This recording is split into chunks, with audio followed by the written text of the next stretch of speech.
Welcome. The jazz of psychology brings you to a dose of psychology and everyday life mix with a twist in psychology as a social skill. An introduction to the importance of psychology, Part 1. Psychology was created by studying people for the sole purpose of explaining their behavior and what causes it. It's designed for the people, by the people. Psychology serves one purpose only: to help people understand each other better. Unfortunately, psychology has been misunderstood for generations. It has become somewhat more popular in recent years, but even so, it fails to integrate itself into our lives. Maybe because it is viewed as a science rather than a social skill? First things first, what is science? The definition is pretty clear. It is gathered knowledge by studying the world through experiments and observations. When people think of the word science, they see someone in a white lab coat, surrounded by vials of colorful liquids and explosions, right?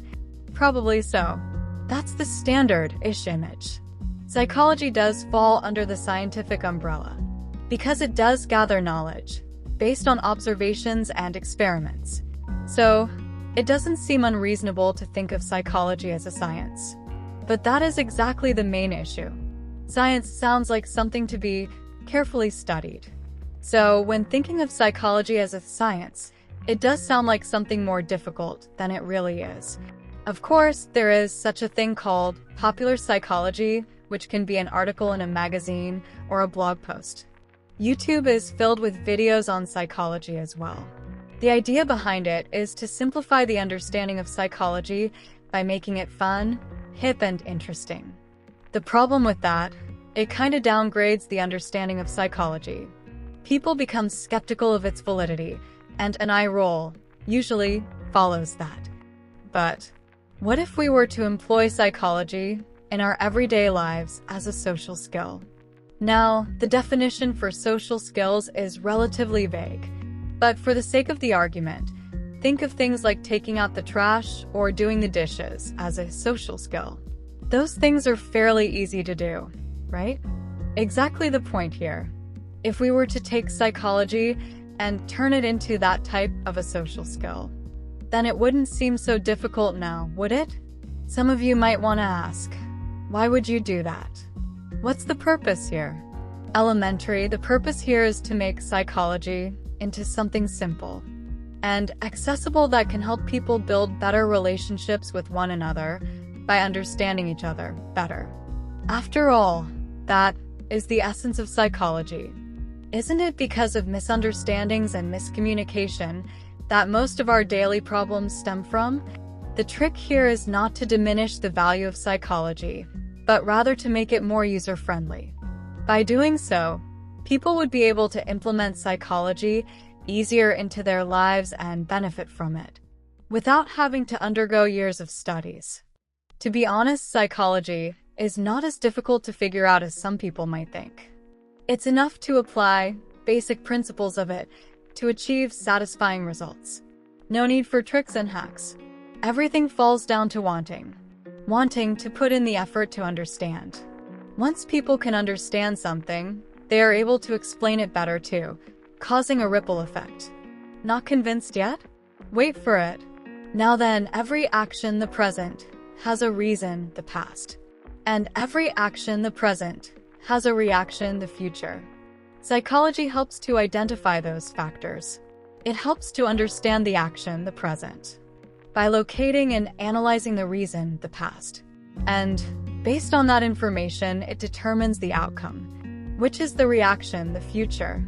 Psychology is built to help people communicate with each other by understanding how the other person thinks. Once we get the basic idea for that, we can better understand where the person is coming from. And we can then better voice our own ideas, which will be understood the way they were intended to be in the first place, minimizing the risk of being misunderstood. Thinking this sounds kind of like manipulation? Not at all. Manipulation, by its nature, is meant to be a one-way street, where only the user of it gains something. Psychology is not that. Psychology is a team effort. Even if one side uses it, that does not mean it will have the results intended. especially if the other side lacks the understanding of it. How can we save money on energy? By turning all the lights off. If someone else keeps turning them back on, it's kind of the same way here. To be able to understand something, there are two ways to do it. 1, learn it. Or 2, be able to listen. Sometimes people are unable to understand something because they never experienced it personally. They understand knowledge the same as experience. Something like, if I can't see it, it does not exist. Or, what do you know about it if you've never done it? Sound familiar? Probably so.